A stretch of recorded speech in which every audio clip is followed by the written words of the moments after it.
As our 6 kids find themselves in an otherworldly vampire realm, they realize it's time to figure out how to get out. But as they explore this demonic realm, one thing becomes very, very clear. They are not alone.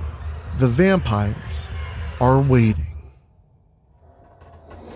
What's that? You want to be scared? Come with me.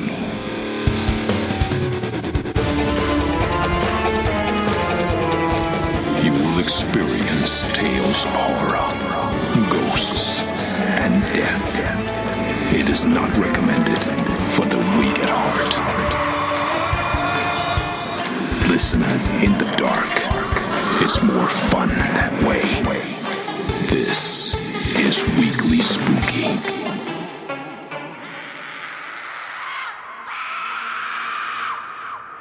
Hello, my spookies. It's Wednesday, and you know what that means. It's time for a little spooky in your weekly.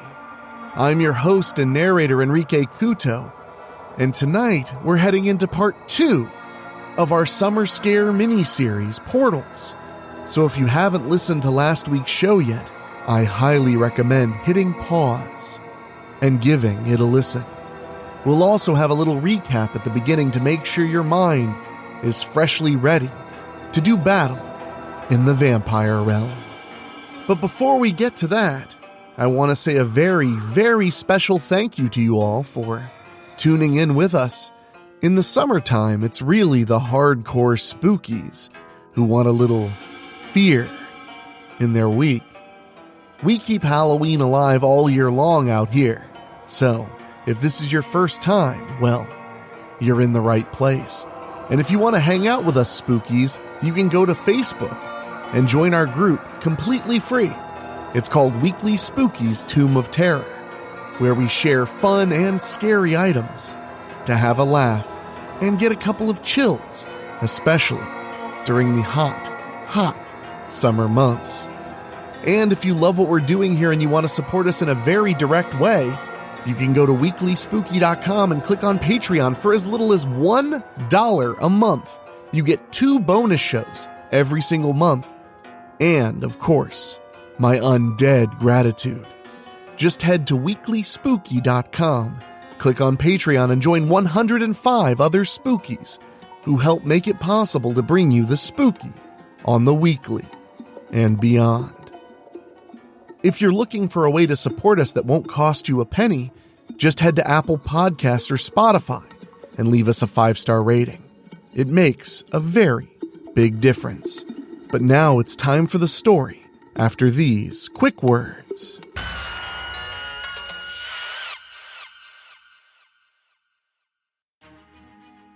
Last time on Portals, we began with how Ariel Mirren fell from grace close to Christmas last year.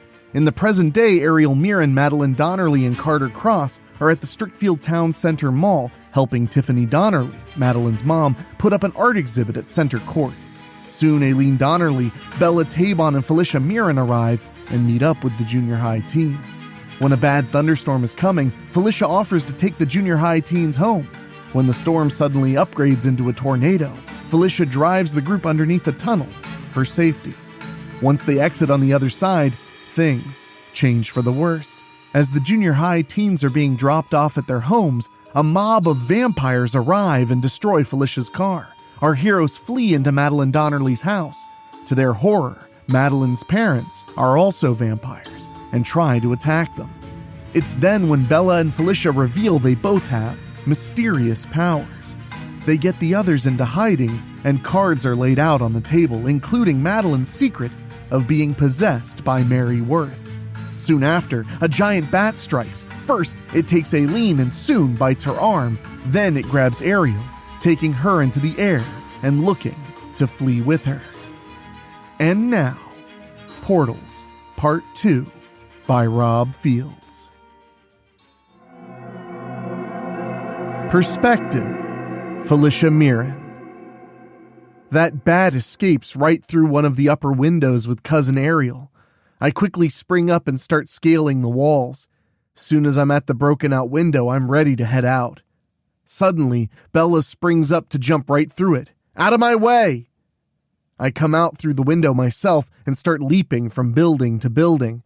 I've never been this fast at doing this kind of thing. I'm trying to keep up with Bella and get close enough to that bat to where I can web it. Okay, comic book nerds. When you first saw me last fall, that was both my premiere and my origin issue. I could call this my second issue, but I'm not exactly alone here. Also, I'm not the primary character. You know what? Let's call this issue a superhero team-up. Oh, and you horror buffs are going to get your money's worth out of this story, too. And maybe even all you science fiction people to boot. Bella and I are trying to keep up with that bat, but it's putting distance between us more and more. I hate not being able to fly, Bella yells. You can't change into a bat? I yell back. Don't you think I'd have done it already? She yells louder. I quickly have an idea. As soon as we land on a rooftop, I grab her arm. Hey, can you throw me at that bat? When she looks at me funny, I groan. Just do it. Bella growls as she grabs me and shows me she's amazingly strong when she hurls me at Ariel and the bat. She's definitely stronger than me, no two ways about that. Soon I'm starting to lose momentum. If I'm gonna save Ariel, it's gotta be now. I quickly fire my webs. Thankfully, it ain't windy or my webs would be going in other directions. They go.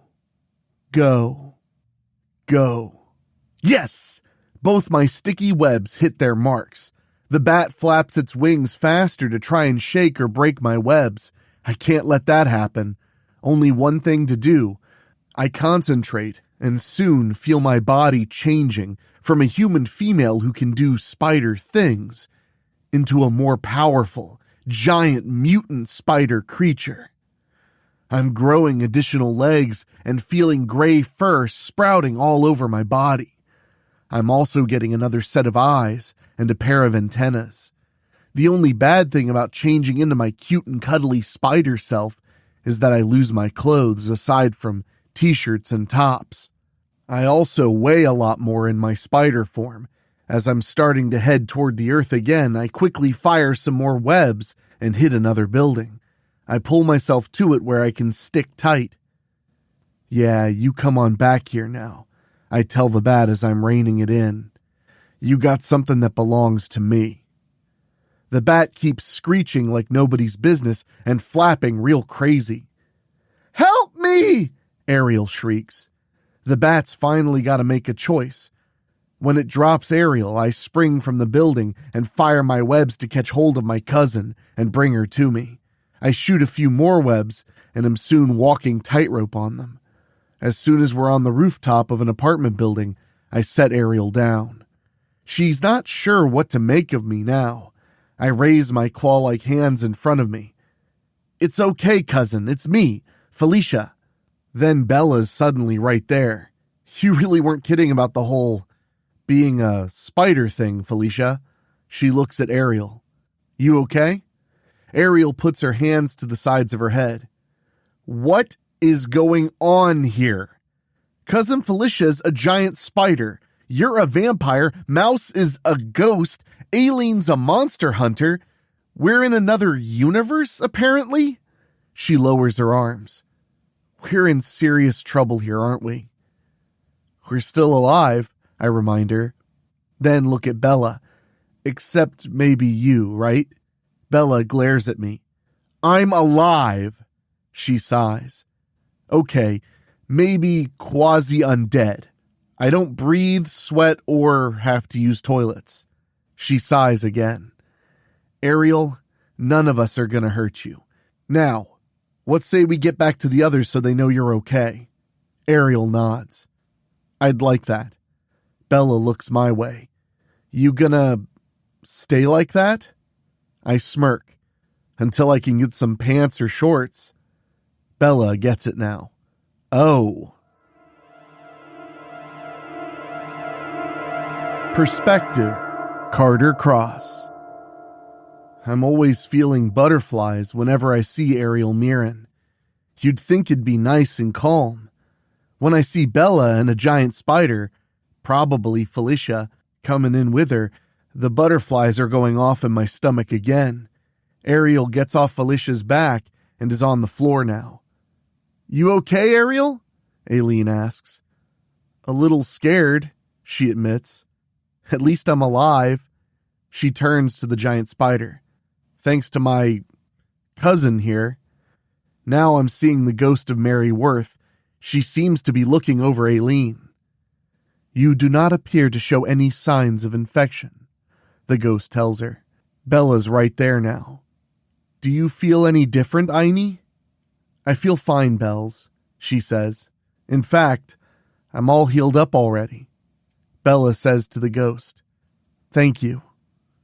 "I cannot accept your thanks, Bella Tabon. It was not I who healed Aileen." Now Bella's looking at Aileen, really worried now. I gotta admit, I'm really amazed at Felicia. I can't believe she's a giant spider. "Like what you see?" she asks me. You're really real," I manage to say. "No makeup or special effects." Felicia laughs a little. "Nope." Then I look at Bella. "You want to know the truth?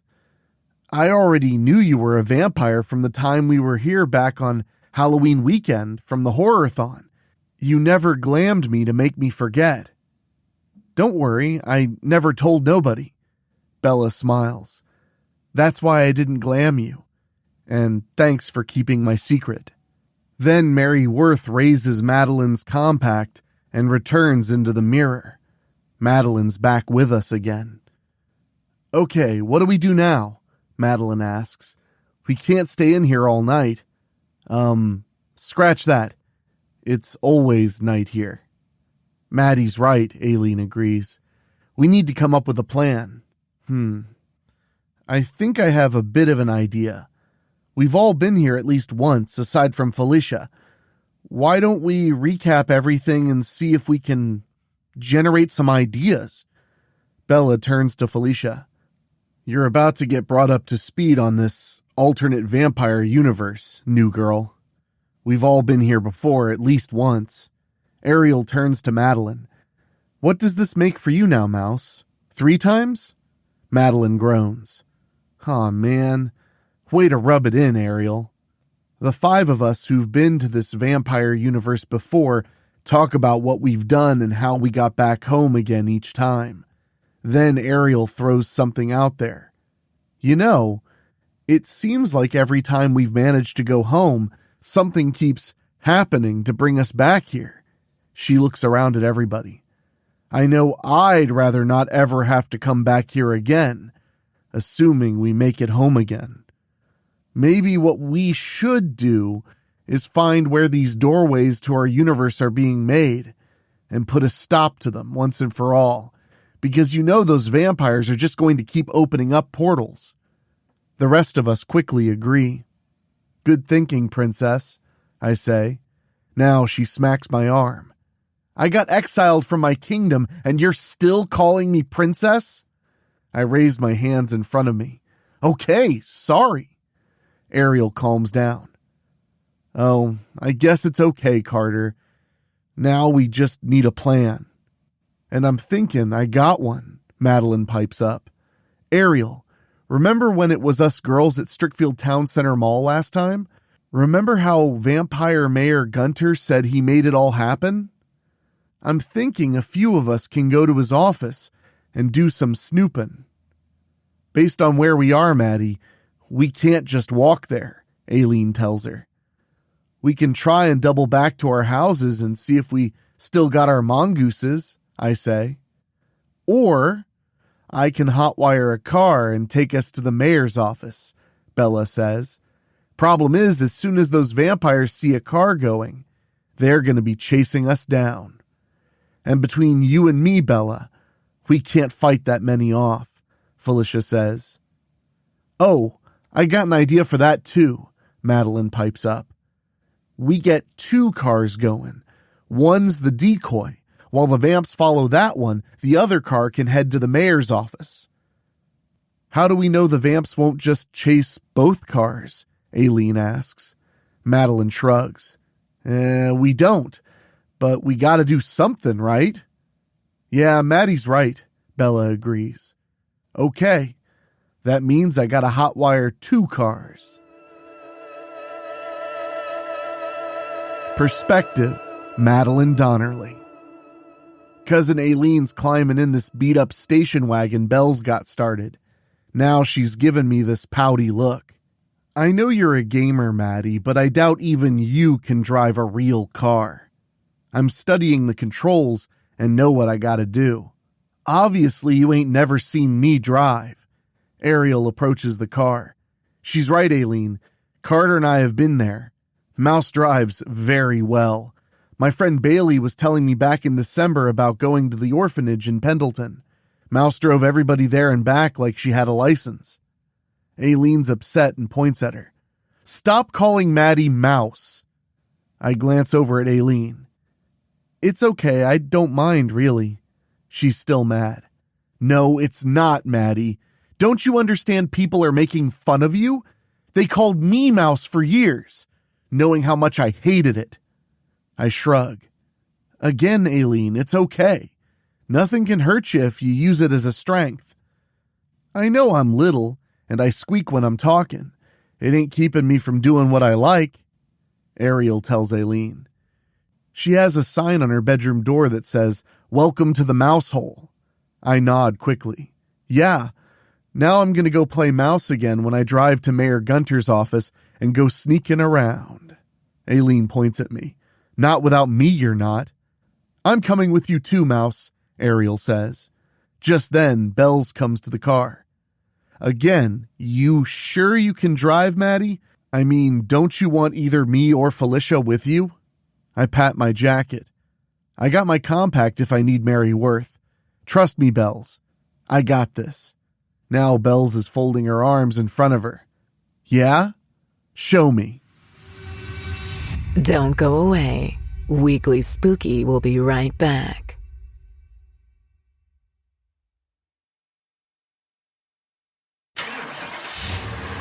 I start the car. Aileen's sitting next to me. Ariel's getting in back. Then I shift and drive around the inside of the building for a little bit. Soon I'm stopping right in front of Bells, who's given us this weird look. You twins are both gonna drive me crazy, she sighs. Okay, Maddie, you're it then. You 3 are going to the mayor's office. Felicia, Carter, and me are gonna provide a distraction. At least Go-Go Juice ain't gonna be no problem this time. Felicia, Carter, Ariel, and me went and siphoned plenty for both cars. Yuck. Why can't Go-Go Juice taste like cheese or coffee? Felicia quickly appears.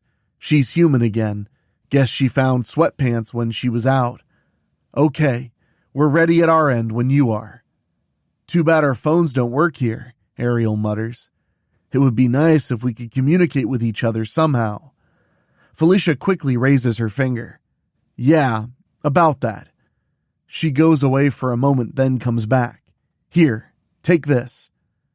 Where did you find walkie-talkies? Aileen asks her. In what was left of that radio depot in downtown Village, next to what was left of Bobbletopia, Felicia answers. Bella and I tested them. The batteries and the walkies are good. I take the walkie-talkie and hand it to Aileen. Then Felicia sees Carter approaching. I see you also found stuff. Carter swings his baseball bat. Found this out in the street. Now Bells is handing us vampire survival kits. I'm surprised there was still some holy water and wafers left in this Strickfield wasteland. I had to get these from a church a few miles out. And you didn't burn? Felicia asks. I don't have traditional vampire weaknesses, Bells returns. Now I see Carter and Ariel looking at each other. Really looking at each other. Then Ariel reaches out through her door and puts her hand on Carter's shoulder. We're going to be okay. Carter nods quickly. Yeah. And then he surprises everybody when he leans in and, wow, it ain't no long one, but I'm thinking they're scared we ain't making it back home. Ariel gives Carter a nice smile. You come back to me. I mean it. Carter gives her a look that tells her he's planning on it. Bells holds up the other walkie-talkie. When Felicia, Carter, and me get far away, we'll let you know what's going on. Use your best judgment, Maddie. I nod quickly. We'll be okay, Bells. Once we're in our cars, Bells drives out.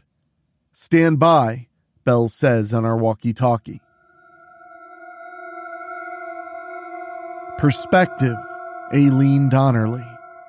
Maddie takes off as soon as she gets the okay from Bells. I can't believe this.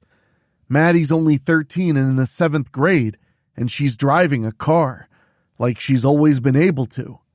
I can't even drive a car. Not that I couldn't have learned. I'm okay for the moment thanks to the treatments Bells has been giving me for my sickness. So far, those pills she made for me around Thanksgiving are still working great. I'm looking at my arm. It was already fully healed up when Mary Worth looked at it. Why do I have a very, very bad feeling about this? You never cease to amaze me, Mouse, Ariel tells her. Maddie shrugs. Yeah, I try. What about you? You okay back there? I really didn't know Carter was going to do that, she says shakingly. It's okay, Ariel. Just give me an invite to your wedding after we graduate high school, Maddie teases. Ariel growls when Maddie snickers. Oh, you! I quickly turn around and point sharply at her. Don't you dare scream, Ariel. Any nearby vamps will hear you and come our way. Ariel nods quickly. Sorry. Then she mutters, I hate you, Mouse. When I look at Maddie, she's still not even fazed by Ariel. Then Maddie says to me, Ariel's been saying that to me since we was little kids. Believe me, I'm quite used to it by now. How can you be so calm about everything, Maddie? I ask. You know, I really envy you. Maddie shrugs. I just don't let things bother me. I mean, I got a good life. I got great friends. I got great parents. Life's good. Ariel springs forward. You say life is good, and we're stuck here in a vampire universe. I hate you, Mouse. Maddie raises her finger. Careful, Ariel. I might crash the car.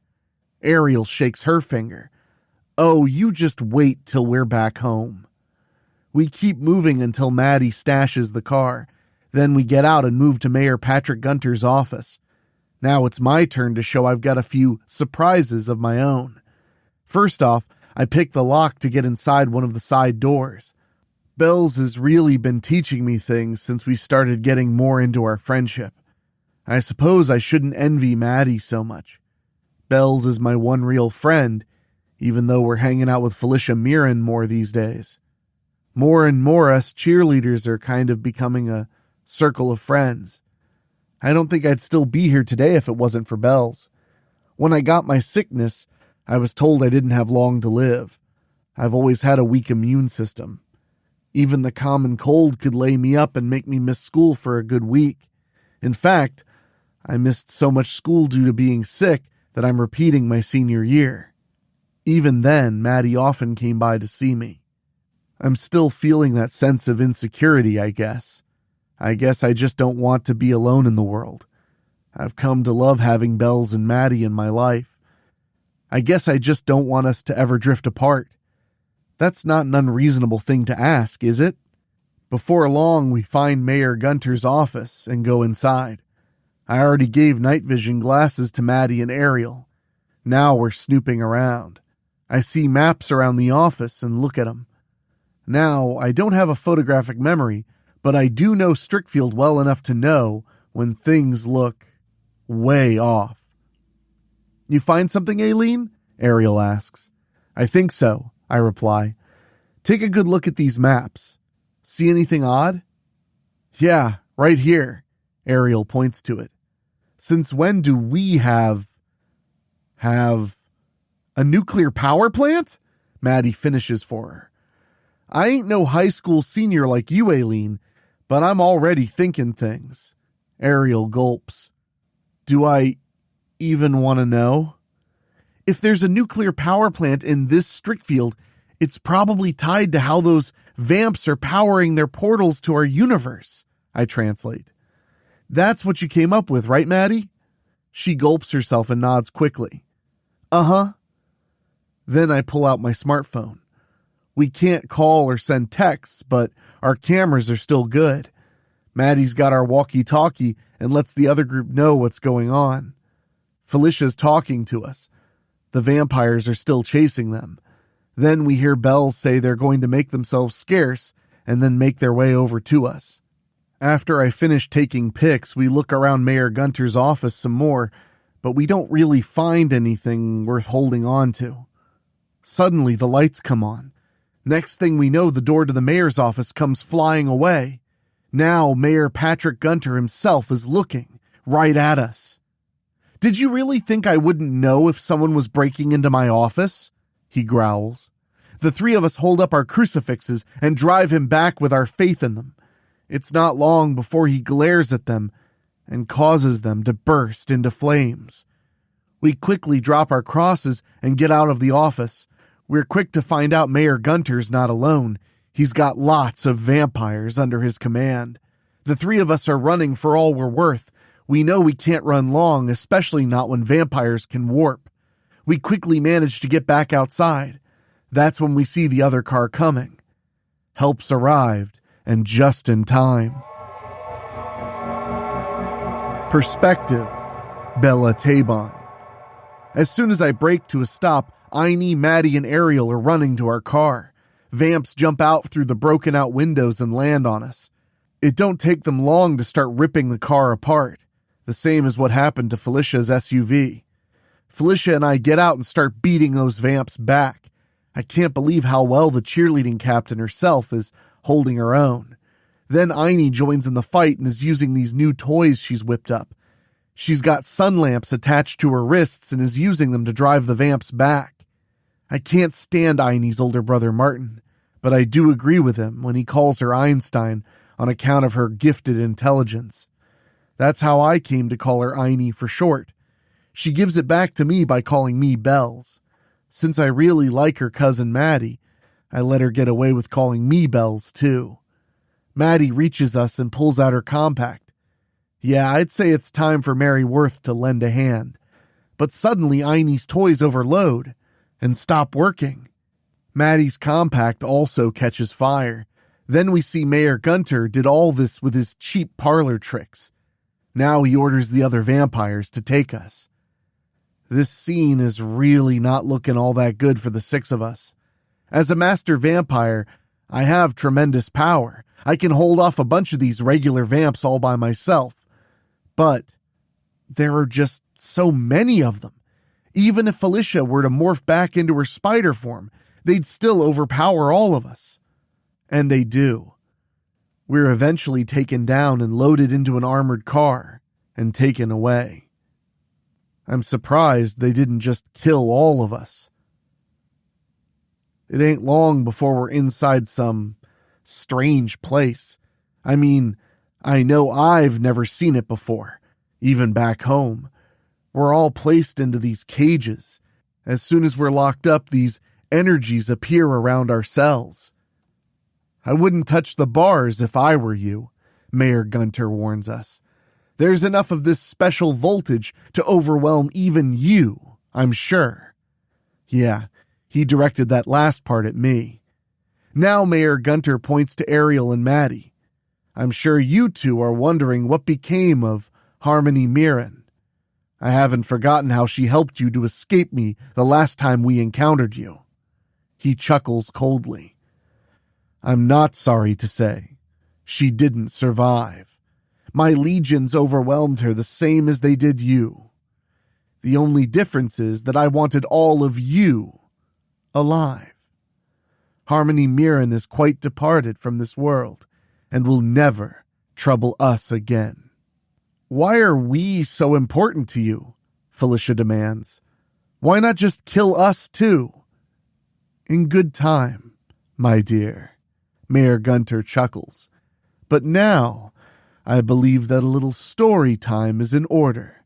I'm sure all of you would love to have some answers, such as how our world came to be the way it is, and why we're having to explore other universes for food. Well, I'm going to tell you. But I should warn you right now, it is not a pleasant story.